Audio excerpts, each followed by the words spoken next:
Prémisse, la référence de la meilleure qualité. Il est né pour plaire.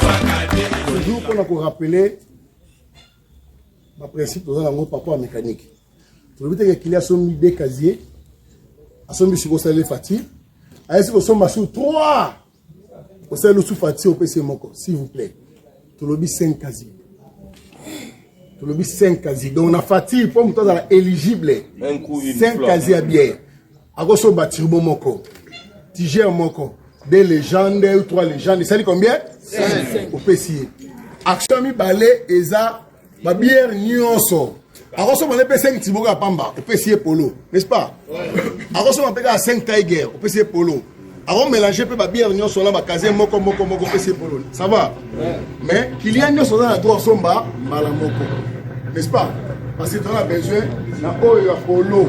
On a besoin ba qu'il est belé bazwa. Attention mi 20 casier à bière. Alors Polo comment ni na wana na reçoit. Ça va? Toujours, tout le monde a dit, oh, moi, on comprend l'été à poser question. Il y a Turbo, qui est à partir de 15 casiers. À besoin des casiers. Soit on met 30, on va mettre 4. Pour ça, il y a action. Et puis, oh, il y a 5 bières. Avant ça, on appelle 5 Turbo, PC. Oh, il y a 5 pistes de Wana. Soit on fait 15 casiers de bière, on PC, mais pour nous, donc, au clôture, nombre de casiers au côté qu'il y a bonus, parce que bisous autant en vente dans la globalité, il y a bien. Bisous autant là, bonus, nombre de casiers 15 au côté qui égale le nombre de bonus au PC. N'est-ce pas? Et là, tu vas mener à 600 casiers turbo, non seulement 600 casiers turbo, tu comptes comme bonus. Donc, il y aura un chauffeur ou un responsable pour la promo. Ou Italie na ba kepi na polo ba oleka awa na chauffeur moko azana droit pour na lelo chauffeur moko azana droit ya 20 polo 20 kepi sur les 5 chauffeurs na opesa bino 100 polo 100 kepi yango ko permettre bino pour na ko sala action lelo lokola trade national auti ko lobakeza pour na 2 jours donc c'est-à-dire lelo nazo pesa bino 20 polo 20 kepi na chauffeur, 20 polo 20 kepi na chauffeur. Pour la action, il y a bière 5 casiers plus 1 kepi et 1 polo. Pour la lelo. Lobby na tango tokozala lisusu awa pour na remettre bien lisusu 20 polo 20 kepi à chaque chauffeur pour la action pour na clôturer action polo demain. Pour bien la liste comme ça na servi bino et puis tout qui t'intéresse pour la vente. Merci. Il n'a pas oublié. Bissot aussi ici. Maintenant, est-ce qu'il y a quelque chose à lire pour la précision? Mon continent Bissot, directeur commercial national, M. Amdi. Après, si cagnotte, tu m'auras pour un équipage, il y a Boma. Donc, quand je dis Boma, Monda, Tchela. Ça va? Wow. Ce qui est ici, objectif, Bissot, il y a moi, je ne peux pas vous dévoiler l'objectif ici, il est secret. Le chef de secteur a dit bien. Et il va vous communiquer ça. On va communiquer notre objectif par route. Ça va? Bien. Ils à la remplaçant, ils à la titulaire, n'est-ce pas? Ils à la convoyeur. Pour aller matcher, cagnotte, il y a $1000. Donc, matcher les bisous $1000. Oyo, ceux qui doivent atteindre l'objectif, na bisou à moi, oyo. En dehors, il y a salaire, na bino. En dehors, il y a nyonso prime. Prime spéciale, il y a directeur commercial. Na ba chauffeur kaka pour na chauffeur na ba convoyeur ba délégué ça pour la binoté bota la et ça pour la délégué et là pour la chef de vente et là pour la chef de centre T, n'est-ce pas? Et là pour la chef de secteur T pour la John T et ça pour na chauffeur na convoyeur donc équipage, n'est-ce pas? Aux amis de là on et 50 et 50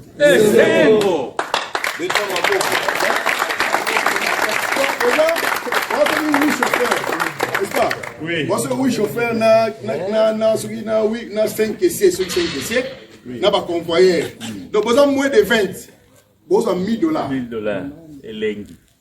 Donc, celui qui doit atteindre l'objectif, c'est ce que tu vas faire. Et surtout que Bisso Tobani déjà va faire du bosseur pour motiver la partie. Donc, les gens qui ont chauffeur, ils sont deuxième voyage de ça. Les gens chauffeurs, attends, ça 200 casiers, il y a quoi qui s'en va. Après, on m'a fait comme un rouge. Voilà. Donc, bon, donc, on a 20 000 polos au Congo. Donc, on a 20 000 polos. Donc, c'était au moment où on a quelque part de Gombi. Voilà. Toujours, tu es dans mon point, on a vente. Ça va? Donc, celui qui est objectif, c'est moi, je crois qu'on a fini. On va recevoir maintenant le maire de la ville.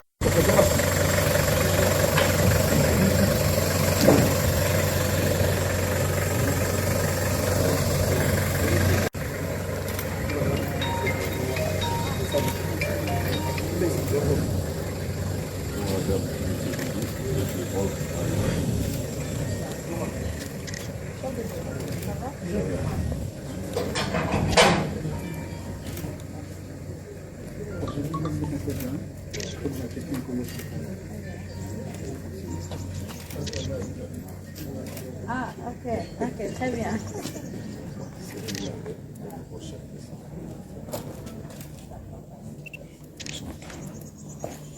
Bonjour à tous.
Merci beaucoup. Madame le maire, c'est vraiment une immense joie et un immense honneur de vous recevoir ici, dans nos installations, pour l'ouverture officielle du dépôt Bralima Boma, pour répondre à la demande de nos clients et nos consommateurs, et surtout la population de Boma. Et comme vous le savez, la Bralima, c'est une entreprise citoyenne. Une entreprise qui fonctionne selon les normes du pays et selon les exigences des autorités en place. Étant une entreprise citoyenne, on ne peut pas être loin des autorités. Et nous devons être proches pour soutenir. Et votre présence ici témoigne encore une fois votre engagement permanent dans la dynamique économique de la ville que vous gérez actuellement. Une ville qui a vraiment besoin de se relancer économiquement parce qu'elle a souffert pendant longtemps. Et la Bralima, qui était une brasserie ici à l'époque, était un pilier majeur du secteur économique. Et cette relance note un espoir de développement futur des activités de la Bralima. Et votre soutien sera d'une grande utilité pour nous, surtout dans le déroulement des activités, pour que le développement soit vraiment effectif. Vraiment, nous vous exprimons notre grande gratitude de votre présence et nous pensons que ces mariages que nous avons relancés avec l'autorité en place nous conduira à un succès effectif et que ça sera un partenariat gagnant-gagnant entre l'État et la Bralima. Par ces mots, nous vous remercions, nous l'équipe Bralima présente et la direction générale à Kinshasa pour votre présence à cette cérémonie. Et nous vous invitons directement à procéder à la coupure du ruban pour le lancement officiel des activités.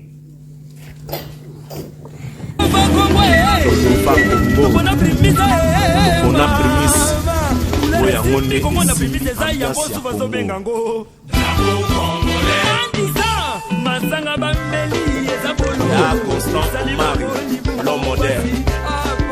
Il y a Michel Katea, le grand prêtre, Diego Fouemani, colonel Kato.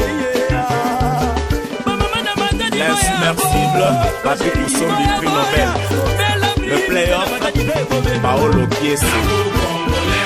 Voltaire Kouyena, le grand samaritain.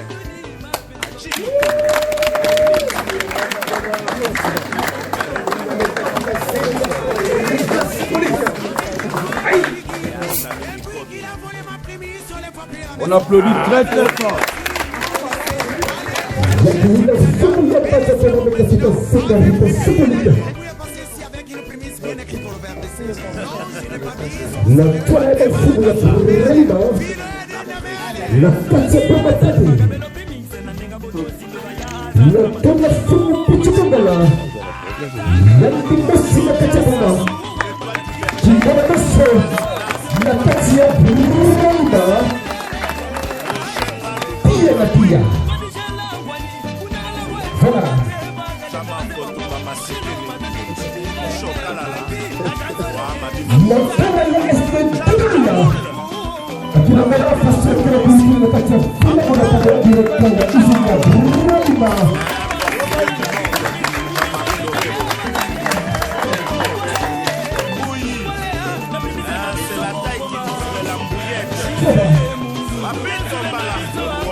José Kokolo Mipeko, Sadio Kokolo, seigneur de la ville.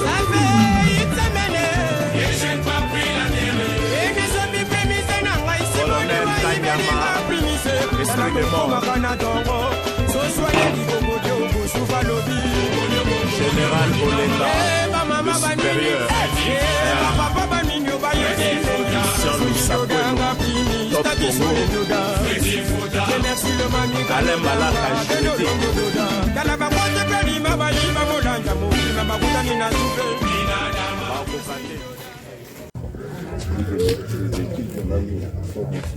pour satisfaire, pouvoir éduquer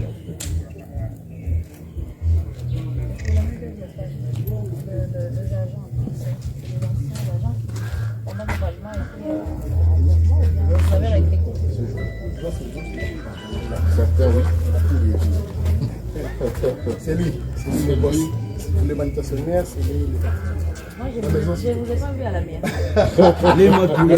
Très beau, merci. Tout ça,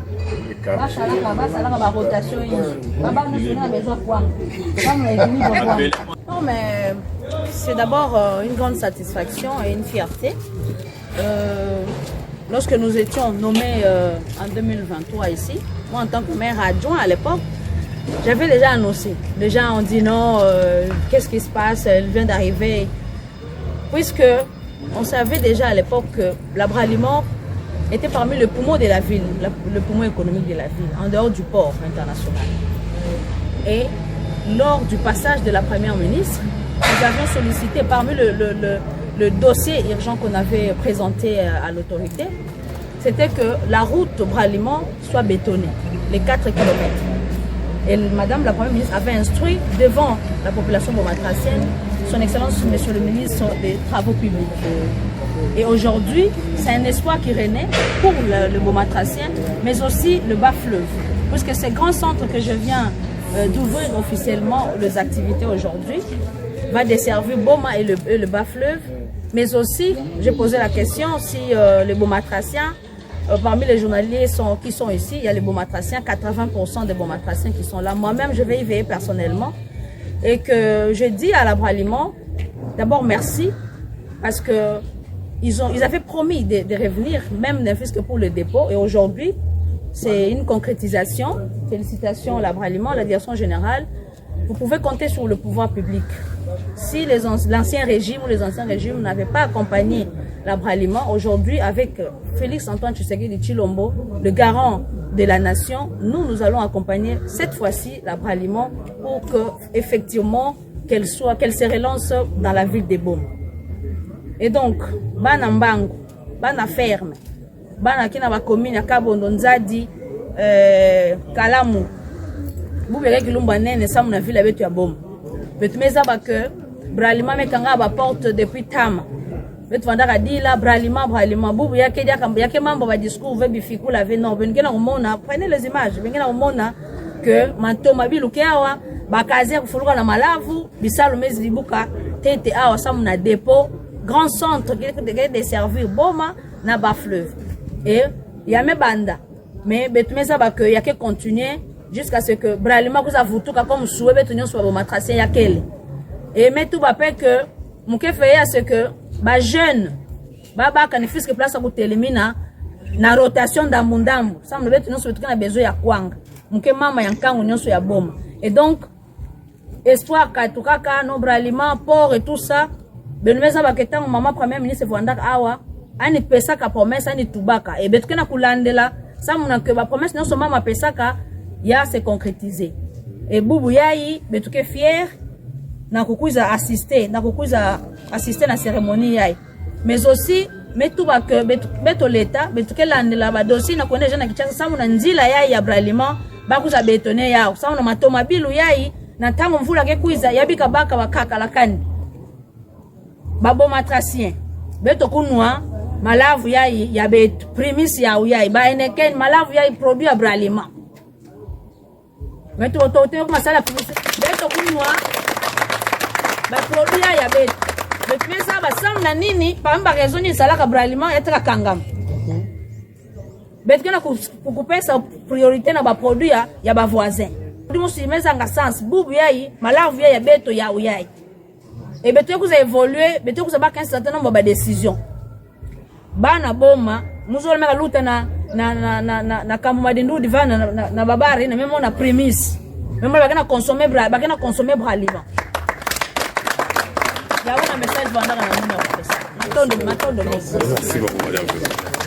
Je suis très content avec tout ce que le maire de la ville vient de faire pour la Bralima. Je suis sûr que avec le temps, la grande entreprise va atteindre son objectif pour satisfaire tous les besoins de nos enfants, de nos collègues, de nos frères et sœurs de Boma. Donc, Banaboma Bouzane Sengo. Nous sommes déjà là, la Bralima est là pour vous. Et nous tous, nous allons fêter ensemble. Donc, au nom du président de la République, M. Antoine Tshisekedi Tshilombo, et au nom de la Bralima, au nom de notre directeur Amdi, donc je pense qu'on va vous servir à 100%. Beaucoup de rupture à mon côté, beaucoup de beaucoup de avec la qualité, la bonne qualité des produits de la Bralima. Merci beaucoup.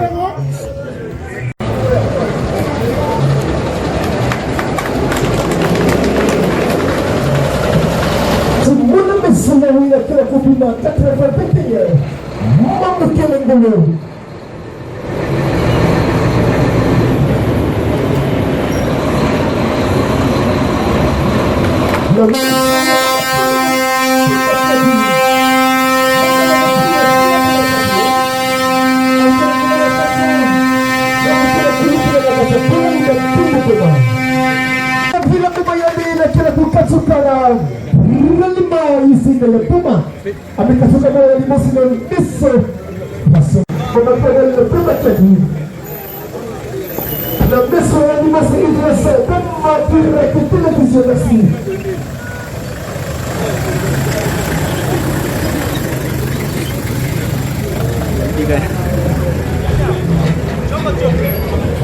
Ingi ya munu mosi na dizina leta ngeke kese mingi na nkangu ya boma ce qui m'a zinia ya kangamaka tu me dis là tu me ça la plaidoyer mingi mais le fait que jamais vous tout sous forme de dépôt et puis à la longue ils ont comme usine qui fonctionner mais que dans c'est la mingi parce que permettre moi ba tu baba comme moi qui salo on ba ko la yunga na pama pam ya mo kese puis mais que na tuba ke ba investir en kaka ba landa kana zila ya so ba ina kaka ezimka pe kisal pe ba kana na ba jeunesse ya boma. Merci. Buibuyi boma tumemona ya mefutuka kwa dépôt na dépôt central na vila boma mefutuka mena susi ya beto pe okele ya tu mvutuka na mvimba vimba izini samti beto ba jeune en kaka to contribuer na diambu ina ngeke na raison ki madame zo na kubwela na beto nkangu pe beto ba jeune surtout ba jeune bon beto meza baki makangisaka bralma yake ba taxe or ba taxe na ke par rapport à quoi na place que muba kata moi 3000 2000 musuma bière munu mekwenda na wika or que produit pera besoin il faut yate kama or produit comme na kutekama ve si charge ke na kuiza mingi ya ukangaka beto pe ba jeune to fona na envie ya ku consommer produit ya beto samuti ya uke valoriser mambo ya nene ya kuiza daka na ntwala. Merci. Ya vraiment souci ya beto kele.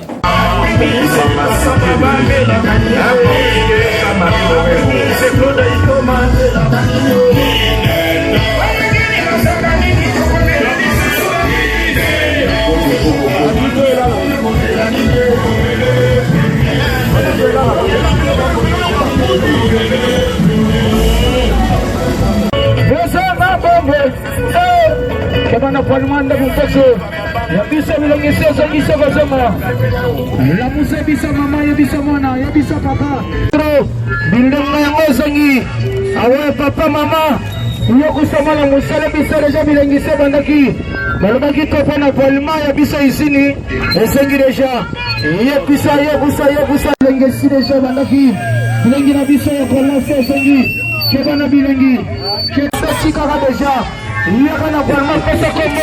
Yabisa bilenga songi na boka.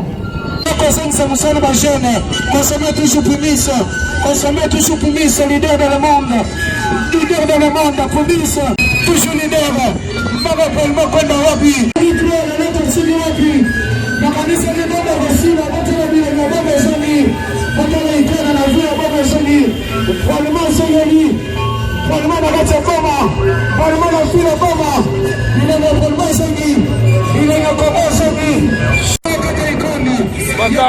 Bakambo ye Yabiso ici na Palma zengi na vile boma. Yabiso ici na Palma zengi na vile boma. Palma kwa ikona. Palma kwa ikona na fika maboko kwa Palma. Maboko kwa Palma kwa ikona na vile boma. Toujours Palma libera. Toujours Palma libera. Yabiso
Ok.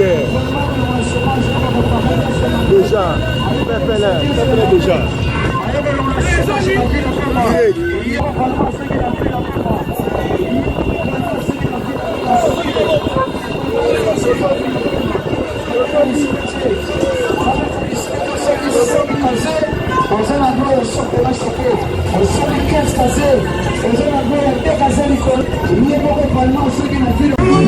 Désormais, Banaboma, pas de,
Chiffre, un mot pour les léopards.